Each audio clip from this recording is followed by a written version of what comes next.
Hello and welcome back to my craft room. It's time to have a go at the ScrawlrChallenge today. I hope I've got the angle right here. I've got a new little fold up stool. My proper chair was just broken and I can't afford to spend all that on a proper chair again, so I'm going to try this little fold out stool and see if it works. At the moment it's alright, I'm probably doing not very good posture, but I tend to perch on the edge anyway, so hopefully it'll be alright. But yeah, so I'm a bit lower down. I've had to bend the camera down a little bit, so hope it'll be alright. And you're going to have to excuse the mess on my desk because I'm in the middle of a major overhaul of my craft room again. Keep doing it, taking it all out, tidying it all up, throwing away a little bit, putting it all back again, and it just gets trashed in no time. So I'm having a major clear out this time. I've had to force myself to let go of some stuff I really didn't want to. So I couldn't get to my desk at all, but I'm just itching to have a go with these supplies, and I've got lots of ideas in my head. So I've just shoveled. I've just shoveled everything to one side, enough for me to work. But now I've got water all over the.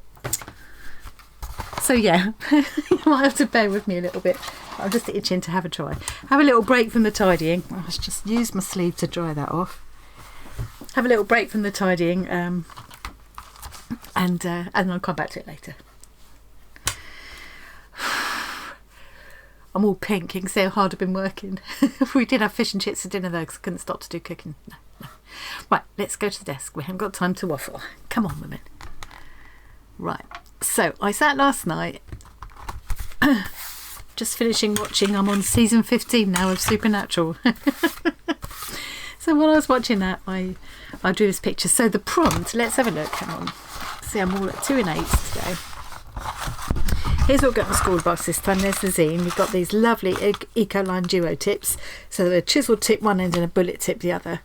There's the chisel, which I suspect I won't use a lot, but I don't know. And there's the bullet tip. I've put a brush here with the kit. Didn't come with it, but don't have any qualms about using a brush. I still think I think it's fine to use little extra bits and bobs like that for the challenge. I haven't got a problem with that. And then we've got the Copic multi-liner, water and Copic proof. I did find that when I used the yellow marker over the top of it the other day, it did move a little bit, but it might be that I hadn't given it time to dry, so I need to bear that in mind. And we also got this 2B Faber-Castell pencil. So I'll put all of that out of the way now. This was the prompt, kaleidoscope. What do the colours mean to you? Taking inspiration from this month's featured artist, we encourage you to explore what emotions colours evoke for you and how that might be expressed onto a page. Overlap, reflect and repeat to form your very own harmonies and collisions of magical colour. Well, I don't know. That's a lot of words. I don't know if I'm going to do all of that, but the first thing that popped into my head was that those words from Lucina Scarba Diamonds, the girl with kaleidoscope eyes. So that's what I'm doing first. And then when I did my swatch the other day, I also scribbled down. There's some of the colours that I sort of mixed. Just having a play around, mixing them on my glass mat, mixing them on the page, adding water and things. And I just scribbled down some other ideas for things I might do. So, but this is the first one I want to try. And I'm hoping it's going to be relatively straightforward, but then I've said that before and ended up throwing it in the bin, so we shall soon find out, won't we? So I'm not going to use a palette. I'm just going to go straight onto this glass mat. It's one of the things I like about having a glass mat like that. I've kind of marked where I want the light in the eye to be, because I need to remember to sort of leave that area white. If I forget or I go over it a little bit, I'm going to cheat and use a white pen to bring it back. Again, I don't really have any qualms about that. I could even use the masking fluid that we got in last month's box and leave that area white now, I suppose, couldn't I? Should I do that? No, because I haven't got time for it to dry. I might regret that. I've done some of the words here, so I've just put the girl with kaleidoscope eyes here because this Copic liner is a really nice chunky one, really nice dense black one. I'm quite looking forward to doodling into that a little bit. So what should I do first? Should I try and mix up this sort of a my skin tone?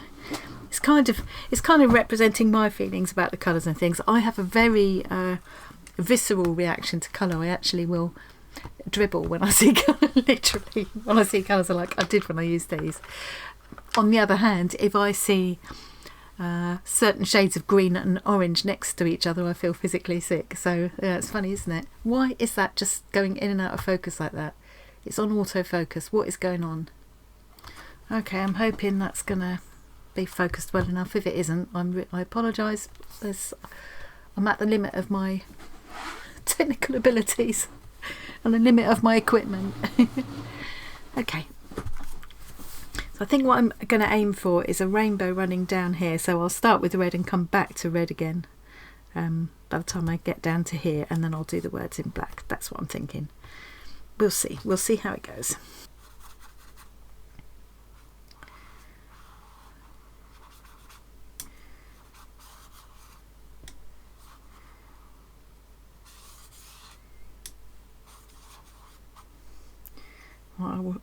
I will try to keep this reasonably short and sweet, so I'll just do a speed through at this point and come back and see you in a minute.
Right. I think that's me done for now. I ended up with those colours a little bit too dark, really. But I really enjoyed splashing them with water to kind of reactivate them and get all these splashy effects. And I think this kind of expresses how colour makes me feel. I should probably do another one now with the mouth dribbling, you know, just to complete the picture. So that's it for my first little piece. I've got a few other ideas I want to try, which I've got to scribble down there. But that's probably all I got time for today. I wish I hadn't done that bit now. Oh no! Oh poop! Oh, that's a pigment line as well, so it ain't going to come off. No. Okay, I'm going to let that dry. Get my little ink rubber on it. I've got those little gritty ink rubbers, like a sand rubber, and see if that will just take that off. It might do. I should just let well alone, shouldn't I? Never mind. Anyway, so that's it, isn't it? Yeah. So that's bits I've used. That's my first attempt at the ScrawlrChallenge for box number 93, May 2023. I'll go back to my tidying now. I've got a little first little challenge piece out of my system, and now I'm gonna get back to my chores. But I'll see you again in a couple of days. Bye. Thanks for watching. Hope you enjoyed that. Bye.